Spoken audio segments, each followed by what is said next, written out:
ขอความเจริญในธรรมและความผาสุกทางใจจงได้มาบังเกิดมีกับท่านสาธุชนคนดีผู้เจริญในศีลผู้เจริญในธรรมทุกท่านพร้อมกันนี้ขอยกมือ10 นิ้วกราบอาราธนาเอาคุณพระแก้วเจ้าทั้ง3บุญศีลบุญทานคุณพ่อคุณแม่คุณครูบาอาจารย์ผู้ประสิทธิ์ประสาทวิชาความรู้ตลอดถึงคุณงามความดีที่ได้กระทำปั้มเป่งมาในอดีตและกำลังจะทำในเวลานี้เสื้อวัดเสื้อวาเสื้อบ้านเสื้อเมืองสิ่งศักดิ์สิทธิ์ทั้งหลายอันมีพระธาตุเจ้าโดสุเทพจังหวัดเชียงใหม่พระธาตุเจ้าหริพูนชัยจังหวัดลำพูนพระธาตุเจ้าลำปางหลวงจังหวัดลำปางพระธาตุเจ้าดอยกองมูจังหวัดแม่ฮ่องสอนครูบาเจ้าศรีวิจัยนักบุญแห่งล้านนาไทยเป็นต้นขอมาปกปักรักษาต้านผู้ฟังทั้งหลายทุกท่านให้มีความสุขกายสุขใจเหมือนกันทุกคนทุกท่านตลอดกาลนานก่อนที่จะดำเนินรายการต่อไปนี้ขอเชิญชวนมวลท่านพุทธบริษัททั้งหลายได้ไหว้พระเพื่อให้เกิดความเป็นสิริมงคลกับตัวกับครอบครัวกับธุรกิจหน้าที่การงานต่อไปประนมมือขึ้นว่าพร้อมกันเนอะอะระหังสัมมาสัมพุทโธภควาพุทธังภวันตังอภิวาเทมิกราบสวากขาโตภควตาธัมโมธัมมังนัมมัสสามิกราบสุปฏิปันโนภควโตสาวกสังโฆสังฆังนะมามิกราบหันทะมยังพุทธัสสะภควโตบุพภาคณะมะกะลังกะโลมะเสนะโมตัสสะภะคะวะโตอะระหะโตสัมมาสัมพุทธัสสะนะโมตัสสะภะคะวะโตอะระหะโตสัมมาสัมพุทธัสสะนะโมตัสสะภะคะวะโตอะระหะโตสัมมาสัมพุทธัสสะพุทธังสรณังกัจฉามิธัมมังสรณังกัจฉามิสังฆังสรณังกัจฉามิตุติยัมปิพุทธังสรณังกัจฉามิตุติยัมปิธัมมังสรณังกัจฉามิตุติยัมปิสังฆังสรณังกัจฉามิตติยัมปิพุทธังสรณังกัจฉามิตติยัมปิธัมมังสรณังกัจฉามิตติยัมปิสังฆังสรณังกัจฉามิอิติปิโสภะคะวะอะระหังสัมมาสัมพุทโธวิชชาจารณะสัมปันโนสุขโตโรกาวิโทอนุตตโรปุริสะธรรมสารถิสัทธาเทวะมนุษสานังพุทโธภควติสวากขาโตภควตาธัมโมสันติทิโกอากาลิโกเอหิปัสสิโกโอปนะยิโกปัจจัตตังเวทิตโพวินยูหิติทุปฏิปันโนภควโตสาวกสังโฆอุจุปฏิปันโนภควโตสาวกสังโฆญ ญาญะปฏิปันโนภะคะวะโตสาวกสังโฆสามิจิปฏิปันโนภะคะวะโตสาวกสังโฆญาติตังจัตตาลิปุริสายุคานิอัฏฐปุริสาปุคลาเอสะภะคะวะโตสาวกสังโฆอาหุไนโยปาหุไนโยทักขิไนโยอัญจลิกาลนิโยอนุตตะลังปุญญเขตังโลกัสสาติกราบหนึ่งกราบสองกราบสามกาเลนะธรรมัสสวนังเอตัมมังคารมุตตะมังมาแล้วเน้อเสียงก้องเสียงกองเสียงมองต่ำเข้าเสียงตุเจ้าเทศนาธรรมมาถึงบ้านมาถึงบนเฮือนมาถึงในเฮือนมาถึงในมุ้งในสุดมาถึงที่นอนมาถึงหม้อข้าวเตาไฟมาถึงห้องน้ำมาถึงในรถมาถึงในกาดในลีมาถึงกูตี้กูตางตี้พ่อแม่พี่น้องท่านผู้เจริญในศีลในธรรมทั้งหลายเปิดวิทยุรับฟังมาแถมแล้วกู้เจ้าเวลา6 โมงถึง7 โมงพอดีจะได้ประกาศธรรมกรรมสั่งสอนในทางพระพุทธศาสนาให้นักศีลนักบุญทั้งหลายได้ฟังเพื่อจะได้น้อมนำเอาธรรมะนั้นมาเข้าในจิตในใจเพื่อเป็นคนว่าง่ายสอนง่ายการว่าง่ายสอนง่ายหลักของพระพุทธศาสนาว่าโสวัจจัสสตาความเป็นคนว่าง่ายสอนง่ายเป็นมงคลชีวิตไปที่ไหนบ่มีอันตรายอยู่ที่ไหนบ่มีอันตรายเป็นผัวเมียก็ฮักเป็นเมียผัวก็ฮักเป็นตุเจ้าอยู่วัดศรัทธาก็ชอบเป็นศรัทธาตุเจ้าก็ฮักเป็นแก่บ้านกำนันเจ้าบ้านเจ้าจองก็ชอบเป็นเจ้าบ้านเจ้าจองแก่บ้านกำนันก็ชอบเพราะว่าเป็นผู้ว่าง่ายสอนง่ายบ่ดื้อบ่ดึงบ่มีทิฏฐิบ่มีมานะความกระด้างกระเดื่องจึงเป็นเหตุให้ธรรมย่อมรักษาธรรมธัมโมหะเวรคติธรรมจาริงธรรมนั่นแลย่อมรักษาผู้ประพฤติธรรมผู้ใดบาปประพฤติธรรมจะไปเรียกร้องหาความเป็นธรรมที่ไหนบ่ได้ถึงเวลามาแล้วต้องรับโทษรับกรรมตามกรรมตามโทษที่ตัวได้ปฏิบัติมามีโทษนักก็ปรับนักมีโทษน้อยก็ปรับน้อยเหมือนกันกับคนคิดคดทรยศต่อประเทศชาติบ้านเมืองเพราะบ่ได้ปฏิบัติตามหลักธรรมตัวเป็นหางงูไข่เป็นหัวงูเลยความบ้าบินเกิดขึ้นความเป็นธรรมบ่เกิดขึ้นในใจพอถูกจับถูกยับแล้วก็มาบ่นขอความเป็นธรรมอยู่ดีๆยังจะดีกว่าที่เฮาไปเนี่ยไปทำเชื้อนั้นเสียชื่อเสียเสียงเสียประวัติเสียสารพัดอย่างไม่ซีกเดียวจะเอาไปงัดไม้ทุงเป็นต้นทั้งที่หูอยู่มันเป็นไปบ่ได้ก็พยายามทำให้มันเป็นไปจนได้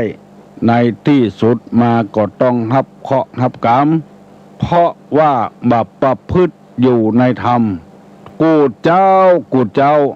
ตุลุงจะได้นำเอาธรรมะมาเสนอให้พี่น้องคองหิงญาติโยมตั้งหลายได้ฟังเป็นข้อเพื่อเฮาจะได้อยู่ในศีลเฮาจะได้กินในธรรมบ่ตกอกบ่ตกใจอันใดบ่ว่าจะเป็นอันใดก็ตาม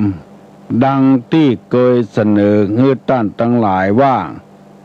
ธรรมคำสอนของพระพุทธเจ้านี้บ่เป็นพิษบ่เป็นภัยอย่างกระไผต้นไม้ต้นตอกบางอย่างยังมีพิษมีหนามมีความคันถูกไปแล้วผิวหนังผุพองอาหารบางชนิด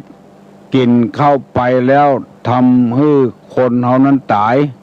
ความรู้วิชาการต่างๆที่ปากันห้ำกันเฮียนมาบางวิชาก็นำความเดือดร้อนมาสู่ตนมาสู่คนอื่นเช่น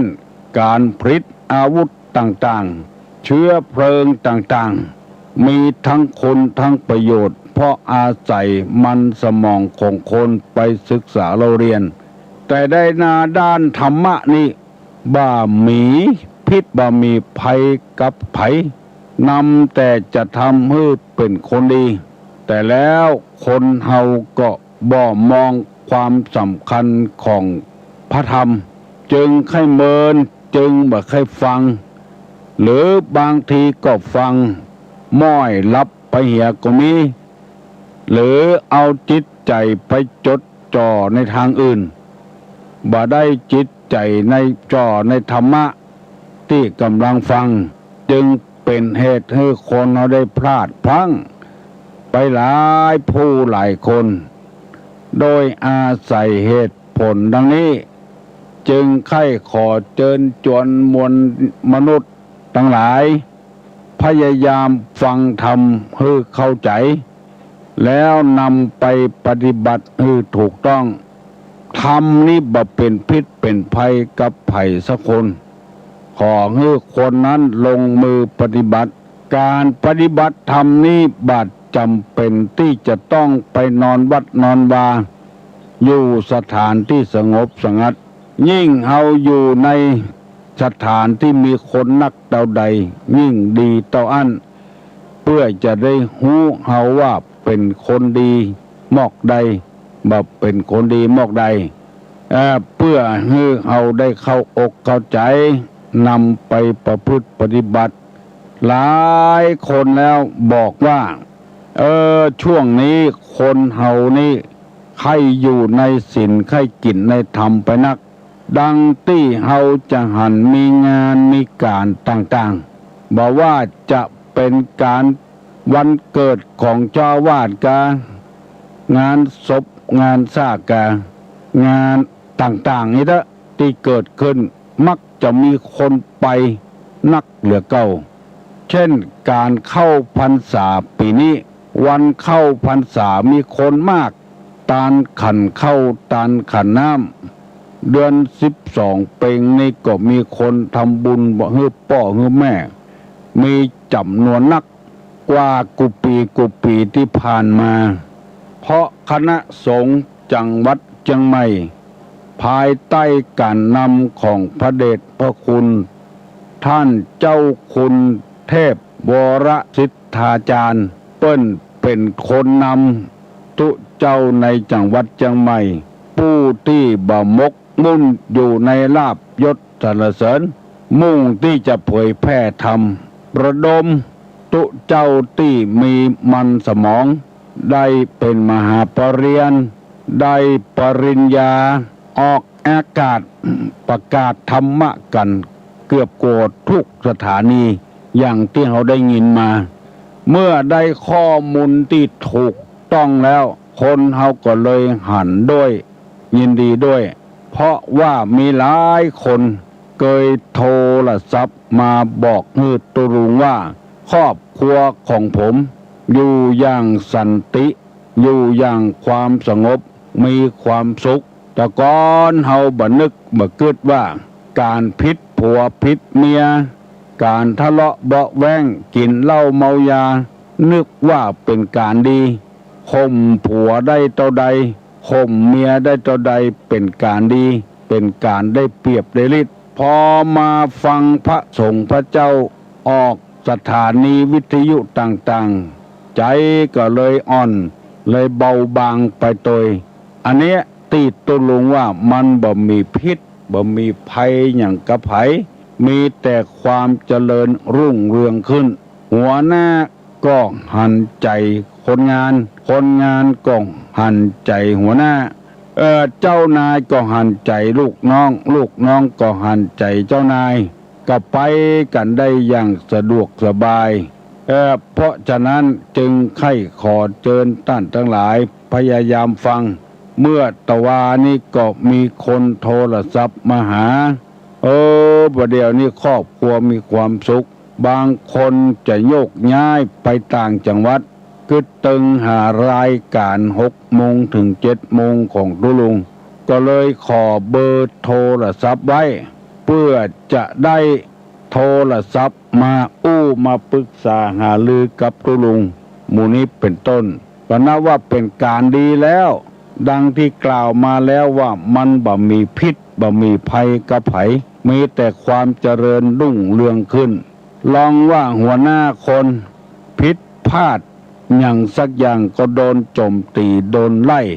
ลูกน้องทำงานผิดพลาดขี้ค้านกาเถียงเจ้าเถียงนายกาว่ายากสอนยากก็บ่เหมือนก็โดนไล่ออกผัวเมียอยู่กับกันบ่มีความสุขก็เพราะขาดศีลขาดธรรมนั่นเองการฟังธรรมเจืออีมันฟังได้หลายแบบจะนอนฟังก็ได้นั่งฟังก็ได้กำลังเงียการอยู่ก็เงียการโตยฟังธรรมไปโตยก็ได้มันบ่มีพิษบ่มีภัยอย่างกระไผญาติโยมทั้งหลายบางคนบ่นว่าเป็นทุกข์เกิดมาชาตินี้อาภัพบ่มีความสุขบานหวานใจกระเปิ้น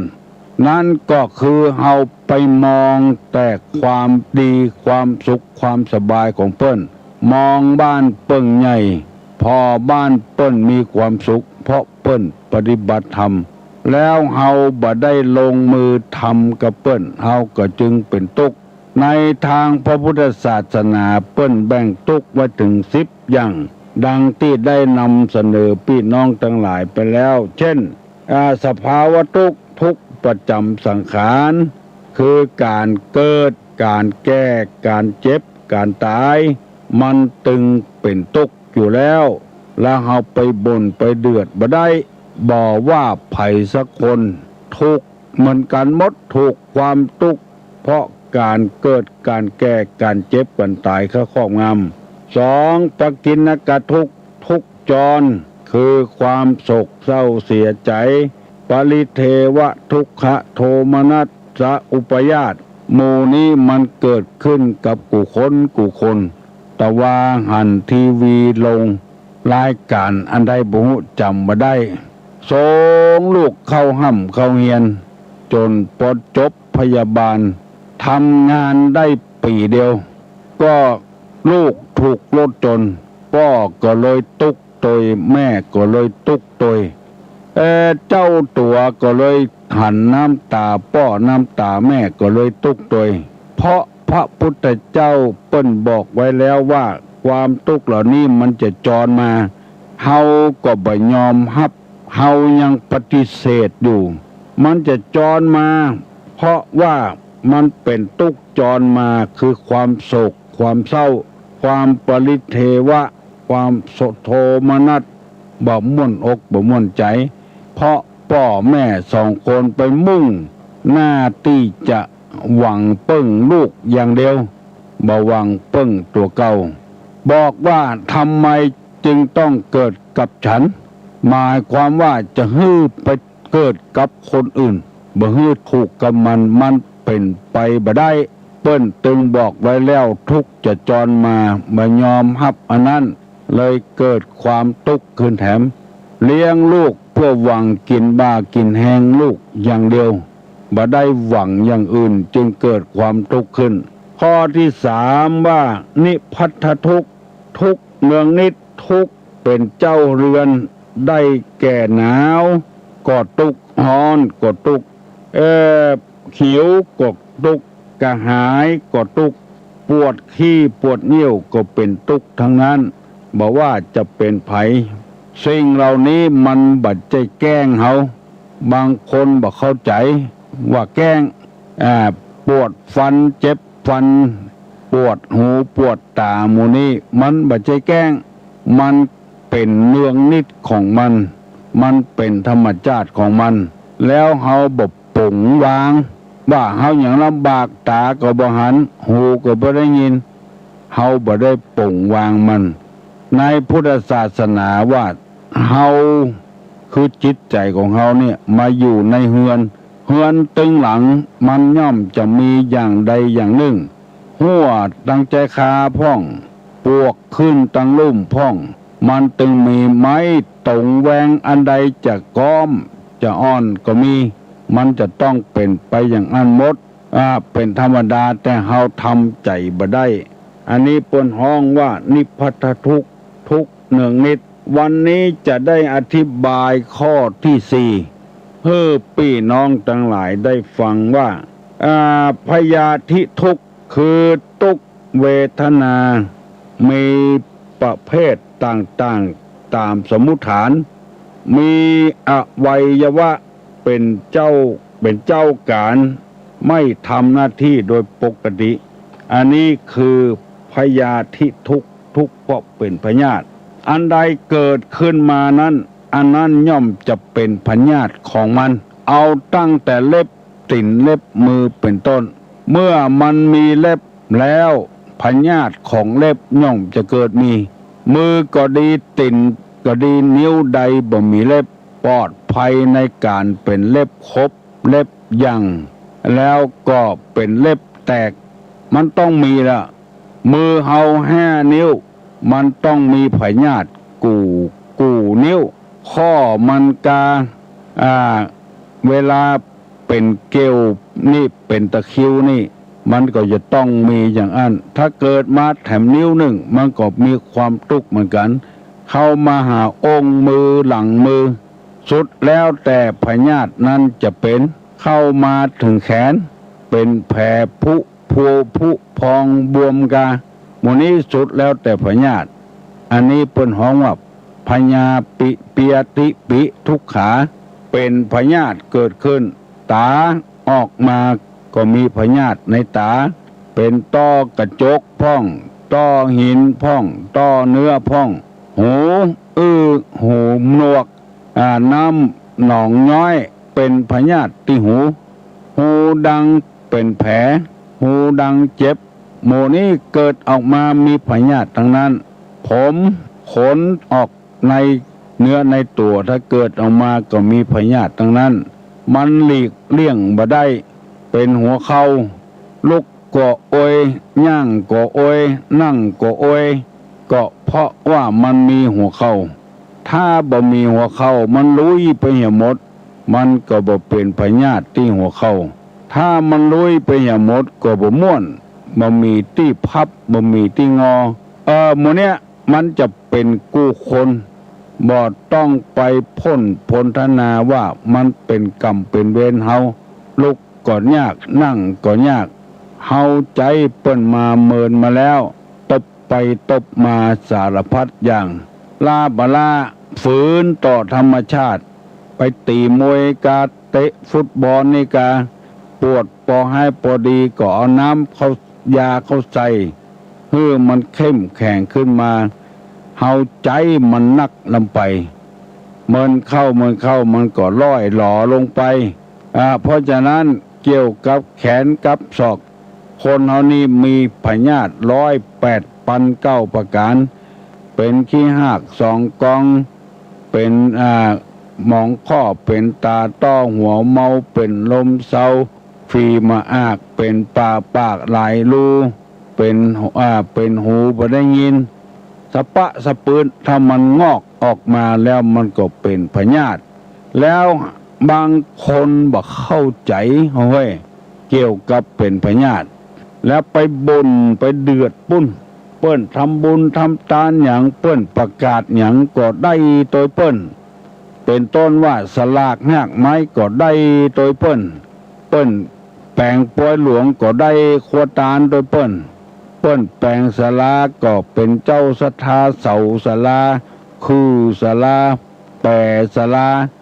เป็นเจ้าของจ้อฟ้าปานลมเป็นเจ้าศรัทธา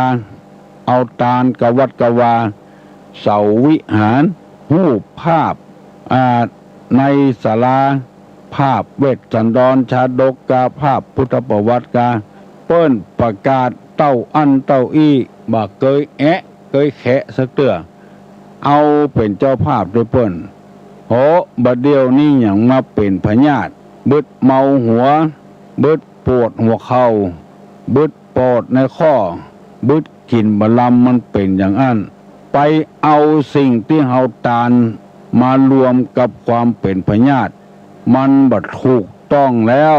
ขอให้พี่น้องทำความเข้าใจกันแท้ไหมพญาติกับการทำบุญทำทานนี่มันบัดใจอันเดียวกัน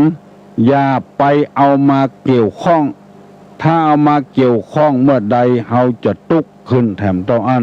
มันเป็นเฮาปล่อยมันเป็นหมอยาได้หมอก็จะยาหมอยาบ่ได้ก็สุดแล้วที่หมอมันยาบ่ได้แล้วเพราะเฮาใจมาเมินแล้วขอทำความเข้าใจกันไหม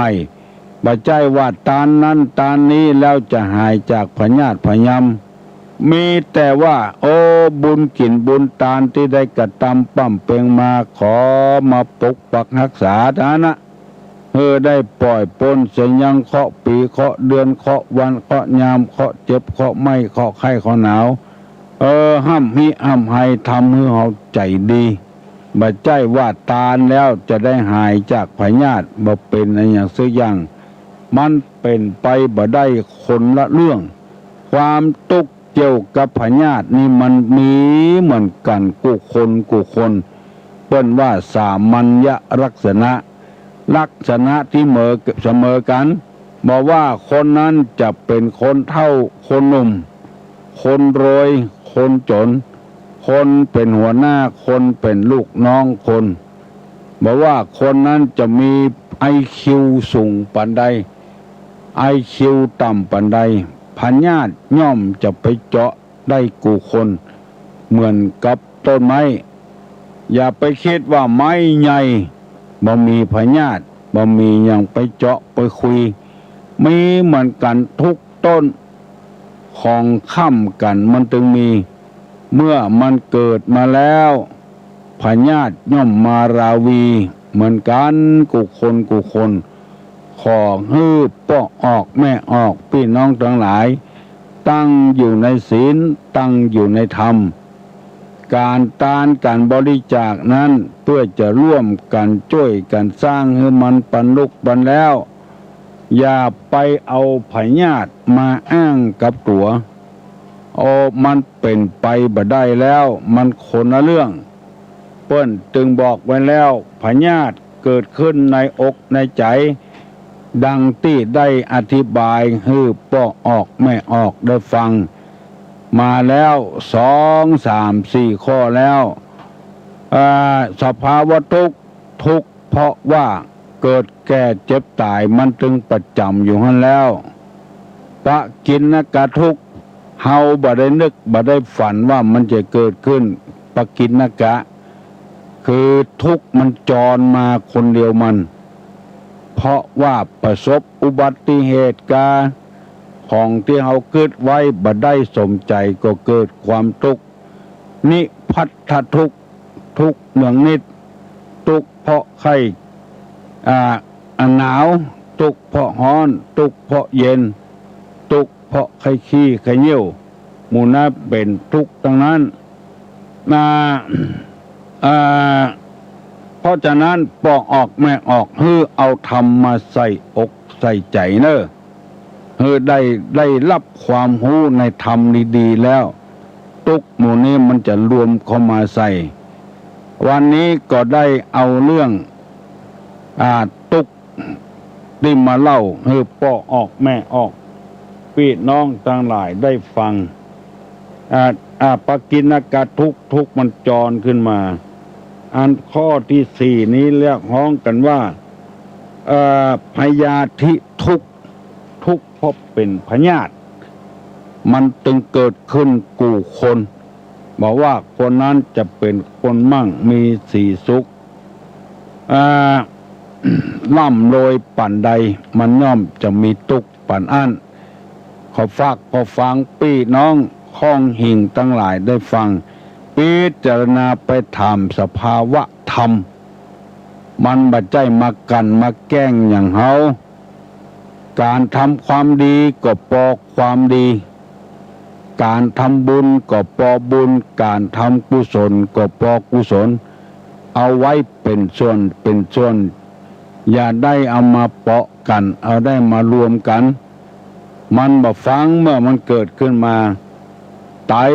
มันเกิดขึ้นมาก็เป็นโรคไตตับก็มีเชื้อโรคมันจึงมีการแอนตี้กันเป็นบางอย่างบางคนก็เอาคนใจเอามาใจในบ้านผัวเอามาถูกใจผัวบ่ถูกใจเมียก็มีบางทีถูกถึงผัวถึงเมียบ่ถูกใจกับลูกกับเต้าก็มีมันต่อต้านกันไปในตัวมันแอนตี้กันไปในตัวอย่างเอาว่ามีเงินมีคำแล้วสบาย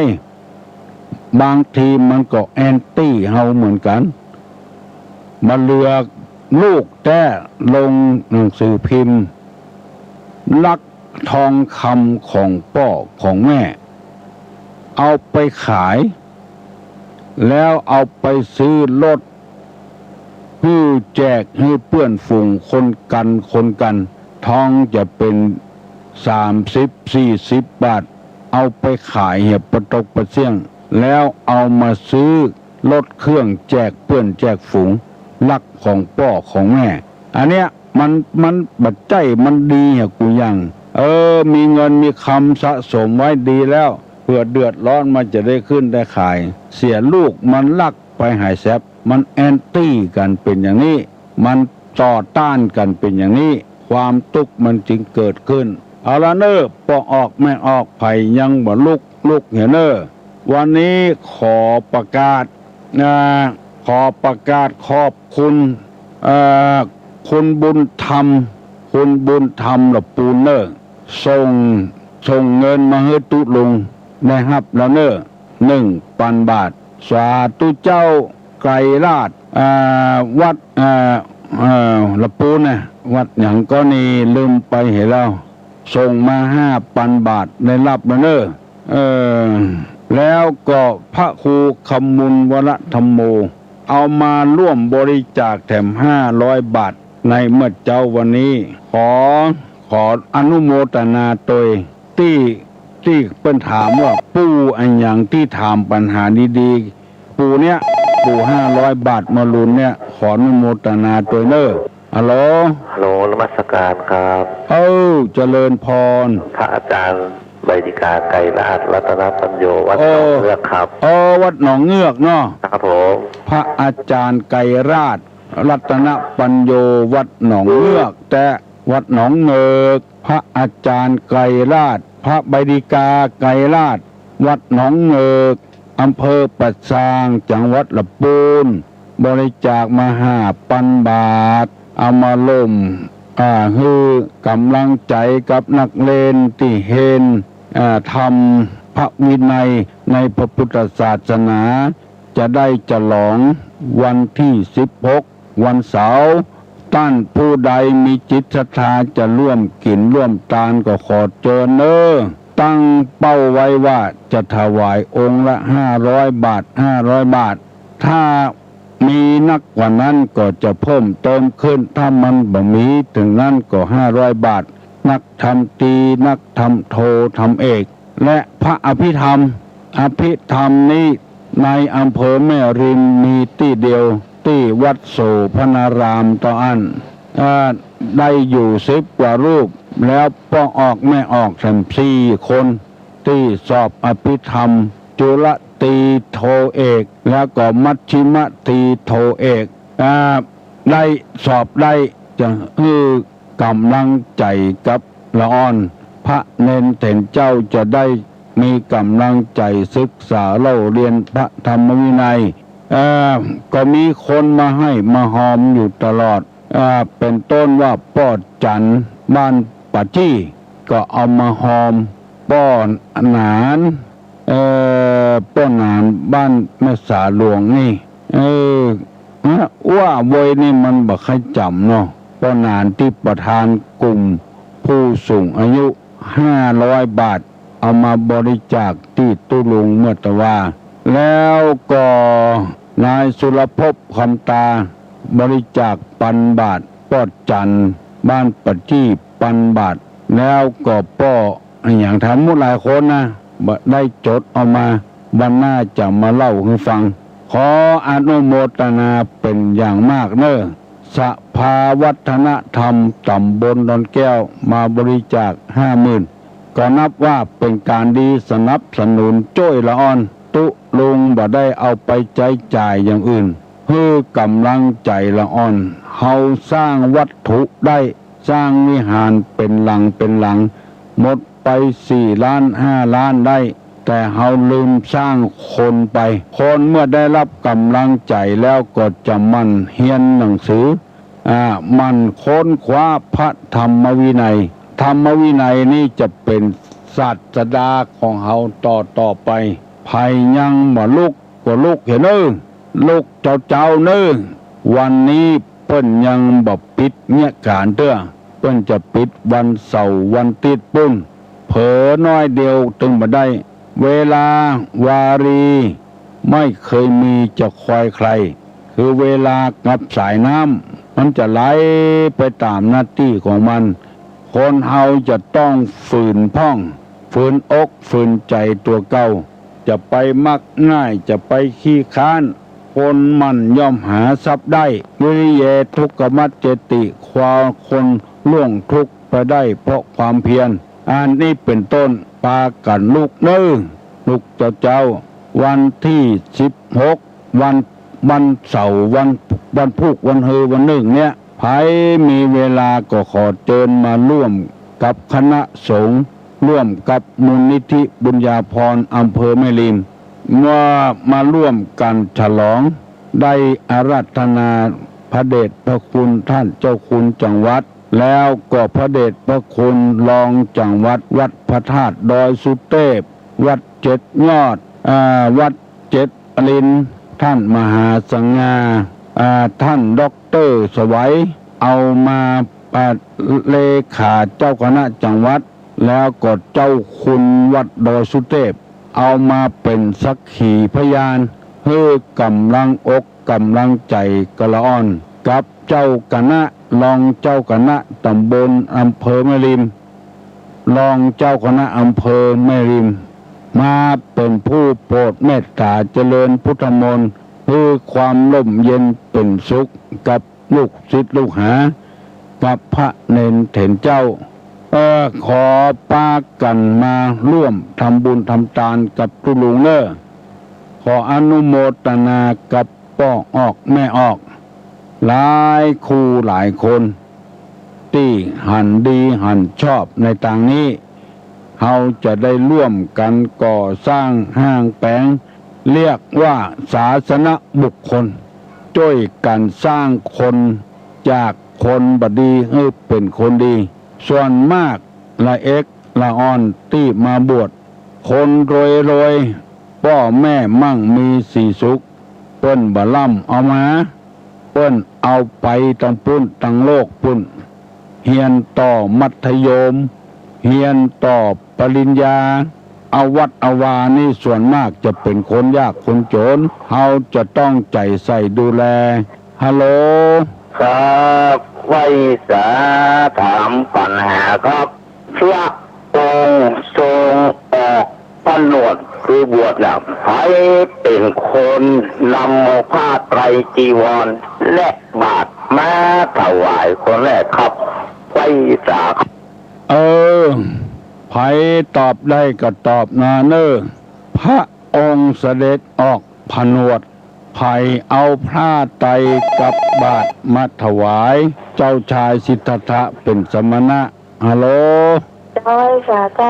เจ้าถ้าจำมาพินคัตติการพรหมเจ้า คติกาพรหม คัตติการพรหมเจ้า คติการพรหม บอกว่าจะถูกกว่านะ เออ เจ้าแล้วน้องถามต่อว่าเจ้าคณะจังหวัดเชียงใหม่เนี่ยชื่อปัจจุบันก็ชื่ออย่างว่าก่อนรองเจ้าคณะจังหวัดเชียงใหม่องค์ปัจจุบันก็ชื่อเต็มๆก็ชื่ออย่างเจ้า โอ้ ข้างฝางม่วงกับต้นหุ่นตัวทอง เออ เจ้าคนอื่นจะตอบได้หมดเลย ขอลุงตีบ้านปังม่วงตอบกันเนอเจ้าคณะจังหวัดเชียงใหม่ชื่ออันยังรองเจ้าคณะจังหวัดเชียงใหม่สององค์วัดดอยสุเทพกับวัดเจนยอดชื่ออันยังเอาอีลุงตีถามปัญหานี้ดีนะตอบให้กันเนอหรือว่าอีลุงบัดตอบคนอื่นจะตอบก็ได้ขอตอบมากันเนอน้องพิษสมัยถามเพื่อจะให้คนทั้งหลายได้ทราบได้รู้ว่าเป็นจะได้จึงชื่อเหมือนกันได้ถามเมื่อตะวาบตันได้ตอบสกรรมเมาไปตอบปัญหาอื่นนอกจากพระครูประทวนแล้วก็จะได้เป็นพระครูสัญญาบัตรเลื่อนไปเป็นตามลำดับชั้นอย่างตุลุงนิตกรเป็นพระธิการบุญทองต่อมาเปิ้นใส่ชื่อว่าพระครูบุญทองต่อมาแถมเปิ้นเปลี่ยนชื่อพระครูบุญทองเป็นพระครูโสพลบุญญาภรณ์ต่อมาก็ได้รับเป็นจันโทจันเอกในพระราชทินนามเดิมคือชื่อพระครูโสพลบุญญาภรณ์ถ้าคนนั้นอยู่ในวัดหลวงก็ได้เป็นเจ้าคุณธรรมะเป็นเจ้าคุณนั้นเจ้าคุณนี้ได้4 ปีแล้วคุณงามความดีมีก็เลื่อนเป็นจันราชจากจันราชก็เป็นจันเทพจากเป็นจันเทพก็เป็นจันธรรมจากจันธรรมก็เป็นจันพรหมเป็นรองสมเด็จเป็นสมเด็จไปตามลำดับจันคุณงามความดีตามสากลนิยมภัยตอบได้ตอบมาเนอเจ้าคุณจังหวัดชื่ออันยังอยู่วัดไหนรองเจ้าคณะจังหวัดแถมสองตนชื่ออันยังอยู่วัดไหนเร็วๆเนอกำเดียวจะหมดเวลาแล้วบอกว่าละเอกละอ่อนไผ่ก็ตามตอบได้ตอบมาเนอวันนี้มันฝนตกเมื่อคืนตลอดคืนหลับม่วนเนาะคนก็เลยค่อยง่วงค่อยเหงาไปเมื่อตอบบ่ได้ก็เอาไว้หั่นก่อนตุลุงจะประชาสัมพันธ์แถมวันที่20นี้ที่วัดศรีวังทานเข้าที่ถนนไปสันอำเภอสันทรายสายเก่าต้นห้องว่าลิงมื่นเลี้ยวไปทางซ้ายบุ้งหน้าไปติ๊กจะถึงศรีวังทานเพิ่นจะได้ทำบุญวันที่20นี้เนอไปเข้าไปห่วมเนอเจริญพรครับผมขอตอบวันที่เพิ่นถามเมื่อกี้ครับหลวงพ่อเจ้าคณะจังหวัดถ้าผมจำมาผิดนะครับพระเดชพระคุณหลวงพ่อพระเทพวิสุทธิคุณครับบุพารามครับบุพารามครับผมรององค์ที่รองจังหวัดองค์แรกนะครับครับพระเดชพระคุณหลวงพ่อพระราชเขมากรครับวัดเจ็ดยอดพระรามหลวงครับพระรามหลวงครับผมรองที่2พระเดชพระคุณหลวงพ่อพระเทพวรศรีธาจารย์ครับวัดพระธาตุดอยสุเทพครับพระรามหลวงครับพระอารามหลวงเนาะครับผมถูกต้องนะเนอะครับผมยินดีเนอะครับยินดีเรื่องน้อยๆเดี๋ยวบ่ได้เป็นเรื่องที่บ่ยากเท่าใดถูกต้องตึง3พระเดชพระคุณเนอะแล้วพระเดชพระคุณเจ้าคณะจังหวัดเปิ้นเอางานการปกครองกับการศึกษาฮัลโหลภาษาเจ้า ฮัลโหลฮัลโหลไหว้ขาเจ้าลีวิทยุได้ยินแต่มันโอมันตอบมาได้เอ้าพยายามทำไมเหรอลีวิทยุลงเหี่ยว่าทำไม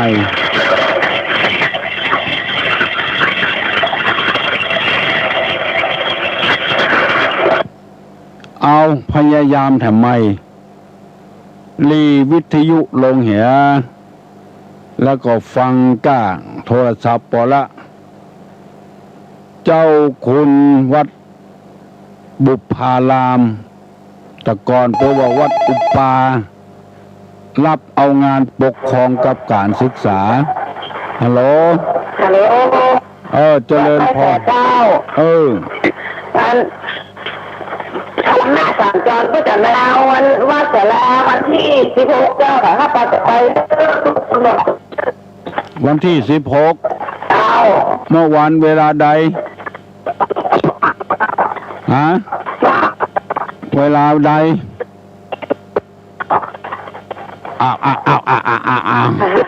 เฮ้เวลากี่โมง7 โมงต่างเจ้า5 โมง7 โมงนะจ๊ะเมื่อคืนกะเจ้าบ้านศาลาตำบลหยังบ้านศาลาดูเขาเนี่ยจ้ะบ้านตาศาลาวัดศาลาบ้านศาลาวัดศาลาตำบลน้ำแพร่ต่อตำบลน้ำแป้เนาะเจ้าเพิ่นธรรมะสัญจรจะไปที่ตำบลน้ำแป้เนอวัดศาลาขอเชิญชวนมวลญาติโยมทั้งหลายพากันไปฟังธรรมะสัญจรวันที่16วันที่16เมื่อคืน20 นาฬิกาฮัลโหลวัดศรีวังทานนะครับศรีวังทานเอาเส้นหลักๆนะครับที่จะเข้าซอยที่3ต้องเป็นสนามก๊อฟแม่โจ้นะครับมันจะตามไปนะเข้าแม่โจ้ไม่ใช่ครับมันจะเป็นทางเข้าสนามก๊อฟแม่โจ้ครับมันจะแยกทางไหนทางกำข้างถนนมันจะมีสนามก๊อฟแม่โจ้นะครับเส้นที่ไปที่บนลิงมื่นนะครับซอยที่บนลิงมื่นนะเนาะมันจะมีป้ายหลักมันจะเป็นสนามก๊อฟแม่โจ้ครับมีป้ายไว้บ่ครับผมมันจะป้ายหลักมันจะเป็นเข้าไปสนามก๊อฟแม่โจ้ครับอย่าปักธงไปแผ่พวกนั้นก็เนาะมันแน่ใจว่าเพิ่งจะตั้งแต่ปักทางไปหรือไม่ครับเขาจะเป็นปากซอยแยกข้างในมันมีหนองเต่าคำสีบุญเรืองอะไรอย่างนี้ครับมันไอซอยลงไปทางไหนครับยินดีเนอะครับบอกคนตางเปิ้นศรีวังทานเปิ้นจะทำบุญยิ่งใหญ่เลยเนอะขอเชิญชวนมวลศรัทธาสาธุชนทั้งหลายฝรั่งมั่งค่าได้สละเวลามาปฏิบัติธรรมประเทศออสเตรเลียก็มี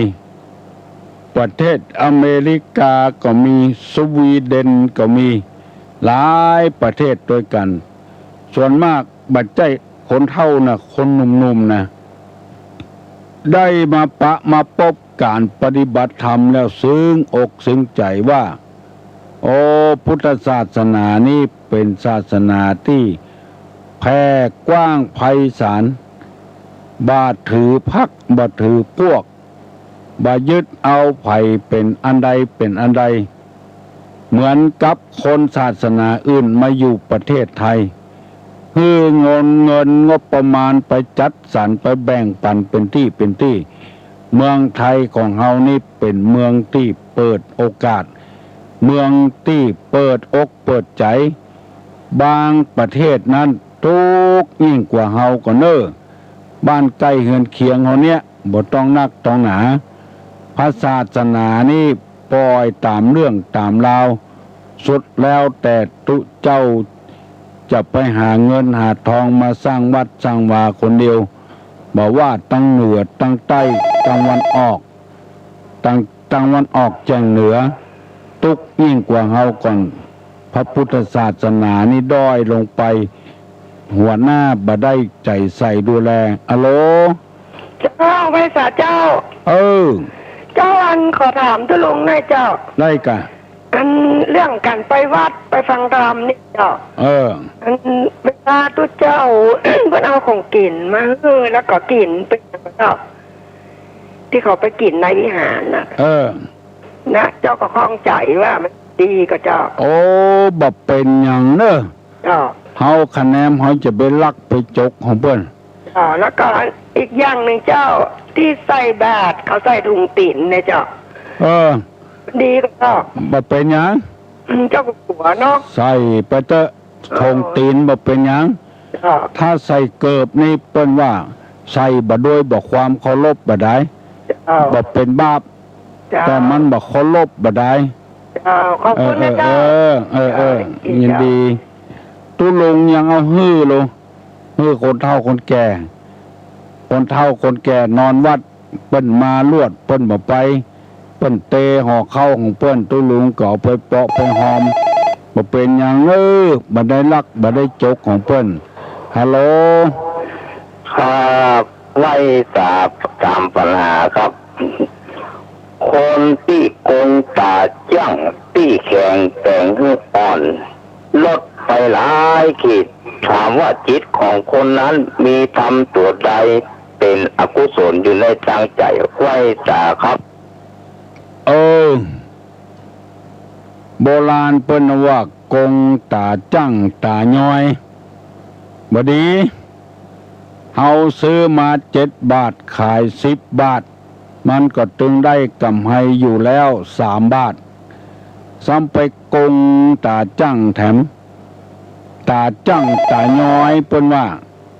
เน้นบัดเดียวฟังบ่ฮู้เรื่องก็อ่านว่าคนใดกาตาจังตาย่อยไปเหียบัดนี้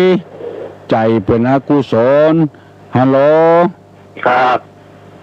ฮัลโหล นมัสการครับ เออ ครับผมรู้จักแปรครับ โอ้มาจากแปรแหละ ครับ104.5ครับ ฮะ 104.5ครับเครือข่ายร้านนาครับ โอ้บอก ำลังเปิดลิงก์อยู่นะครับ 104.5 ครับ ถ่ายทอดเอาแหละ ครับอยู่บ้านเมืองตั้งนะครับ บ้านหยัง บ้านเรียงตังครับตำบลหนองโถง อำเภอหยัง ตำบลเมืองแปรครับ อำเภอเมืองแปรแหละ ครับ โอ้ถ่ายทอดเอา ครับผมถ่ายทอดทุกวันแล้วครับ ทางอินเทอร์เน็ตแหละ ครับ โอ้ยินดีเนอะ เครือข่ายร้านนาครับ ยินดีเนอะ ครับ โอ้ขออนุ ผม โมท ก็บอกเบอร์โทรขอถามมาเบอร์โทรทุกวันก็ได้ครับ เบอร์โทรที่ไหน เบอร์โทรเพื่อจะถามว่าเบอร์ลุงมันอยู่ที่ไหนนะอยู่เบอร์อย่างนะครับ ก็เบอร์ในห้องส่งก็0531210058เบอร์ในห้องส่งนะครับ หมายความว่าคือลุงบอกไปทุกวันนี่นะครับ บอกดี ครับ เอาฮับ นะครับ ฮับได้ไก่ก็บางแป้ โอ้กับบริเวณอำเภอเมืองนะครับ อำเภอเมือง บริเวณอำเภอเมืองนะครับ เอาฟังกันแน่ เป็นของ คนที่หุงก็พังเนาะ ครับ โอ้ยินดีนักเนอะอยู่วัดก็อยู่บ้าน อยู่บ้านครับ รุดปฏิบัติการนี่นะ บริเวณครับ อันสถานีเนี่ยอยู่บ้านก็อยู่วัด อยู่บ้านครับ อยู่บ้านแหละ ครับอยู่บ้านเลขที่4หมู่ที่4ครับ ยินดีเนอะ ครับ ขอบคุณนักๆเลย นี่นะครับ มีคนฟังหลายก็ กับเปิ้นถามทั้งนั้นมาเลี้ยงเปิ้นถามมาว่าเบอร์โทรเปิ้นอะไรอย่างนี้นะครับ ผมก็บอกโอ้ข้อมูลนี่กับบุมีกับบัวจางบอกกันเนี่ย จะบอกกันเนอะ ครับ 0531210058ห้องทรงนะดอยสุเทพนี่จำบ่ได้ ยินดีเนอะ0531210058จำได้เก่ากาฮัลโหล ครับ จำได้อะเนาะ ครับ จะบอกตรงวันเนาะ ครับเอาหวานผมบางครั้งมันกัดคาดหายมันครับที่ โอ้ มันเลย ยินดีเนอะเจริญพรเนอะเอาพอออกไม่ออก7 โมงป่ายหน่อยละจะได้ปั่นปอนนะเนอะฮัลโหล เจ้าสาเจ้าก็มีเจ้าตอบคำถามลุงตะกี้ก่อนแล้วกันมันที่เป็นกองสาจ้างเรื่องคงจะเป็นโลภะแล้วก็โมหะตัวเจ้าตัวเจ้ามีตึงความโลภมีตึงความหลงตัวเจ้าตัวก็แม่นกะโลภนะโลภะตัวเดียวนะ เจ้า โทสะโมหะนี่บ่เกี่ยวกัน นึกว่าโมหะนี่คือความหลงที่อยากจะได้เงินได้ทองเยอะๆ งำบัดใจเถอะบัดใจหลงอย่างอัน โลภะอย่างเดียว โลภะตัวเดียว เจ้า ได้กำให้ยังบ่ปอกกงท เจ้า ำโลภะตัวเดียวแล้วก็กรรมนี่ก็ถึงบ่ไปไหน สนองตัวเก่า เจ้า ปั่นปอนเนอร์อายุวัฏโกธนวัฏโกสิริวัฏโกนัสสะวัฏโกพละวัฏโกวันนะวัฏโกสุขวัฏโกโหตุสัพพตาทุกขโลกาพญาเวลาโสกาจันตุจุปตวาอเนกาอันตรายาปิวินาสันตุจเตจสาสัพพิติโยวัจจันตุสัพพะโลโกวินัสตุมาเตภวะตวนตาลาโยสุขีติคาโยโกภวะอภิวาทานาสิริสนิจังพุทธาปจายโนจัตตาโลธัมมาวัฏันติอายุวันโนสุขังปะลา